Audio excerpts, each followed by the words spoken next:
सुप्रभात बच्चों। हम अपनी कामचोर कहानी का पृष्ठ 54 कर रहे थे, जो हमने यहाँ तक किया था। नेक्स्ट पार्ट में अब हम करेंगे। इधर किसी को सूझी कि भेड़ें आई हुई हैं, लगे हाथों उन्हें भी दाना खिला दिया जाए। अब मुर्गियों का काम उन्होंने ख़त्म किया तो भेड़ों का पकड़ लिया। अब देखते हैं इसमें कामयाब होते हैं या नहीं। दिन भर की भूखी भेड़ें दाने का सूप देखकर जो सबकी सब झपटी तो भाग कर जाना कठिन हो गया। लष्टम पष्टम तख्तों पर चढ़ गई। लष्टम पष्टम मतलब जल्दी जल्दी। पर भेड़ चाल मशहूर है, उनकी नज़र तो बस दाने के सूप पर जमी हुई थी। पलंगों को फलांगती, बर्तन लुढ़काती साथ साथ चढ़ गई।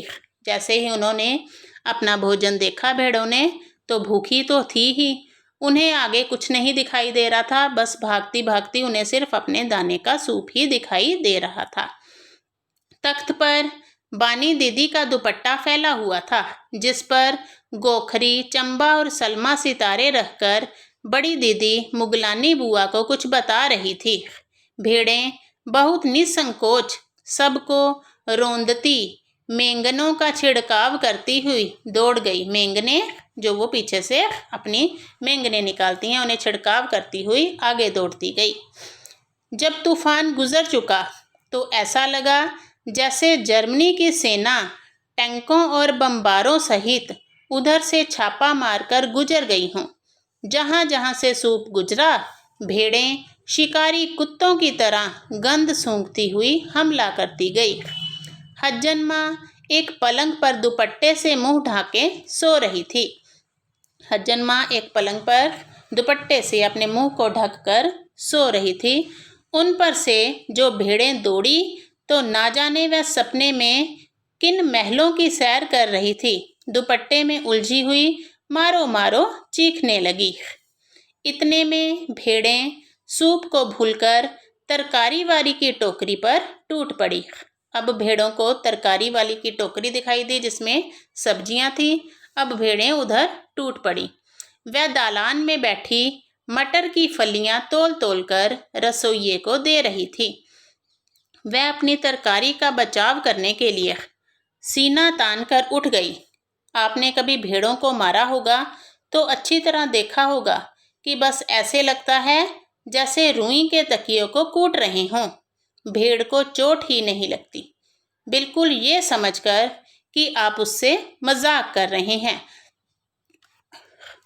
वह आप ही पर चढ़ बैठेगी।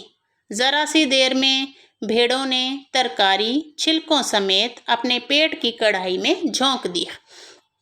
अब भेड़ें तरकारी वाली की टोकरी की तरफ जैसे ही जाने लगी, तरकारी वाली अपनी सब्जियों का बचाव करने के लिए अपना सीना आगे करके भेड़ों के सामने खड़ी हो गई। लेकिन जब भेड़ों को मारो तो ऐसे लगता है कि जैसे रुई को हम ठोक रहे हैं।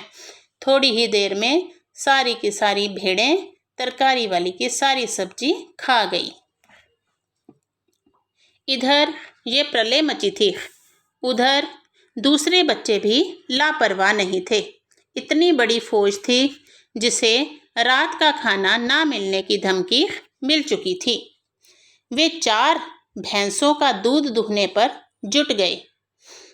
धुली बेधुली बाल्टी लेकर 8 हाथ, 4 जने थे तो उनके 8 हाथ, 8 हाथ 4 थनों पर पिल पड़े।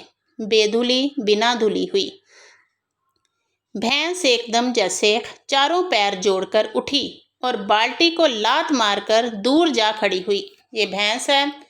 ये चारों बच्चे जैसे ही वह दूध धोने लगे, भैंस ने लात मारी और चारों बच्चों को भगा दिया।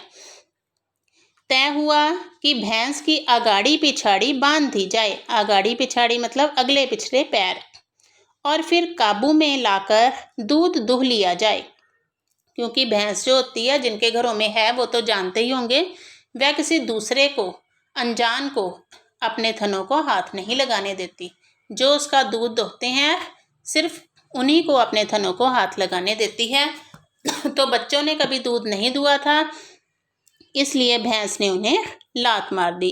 अब उनके उन्होंने सुना कि अगले पिछले पैरों को बांध दिया जाए ताकि उसे नियंत्रण में ले लिया जाए। बस झूले की रस्सी उतारकर भैंस के पैर बांध दिए।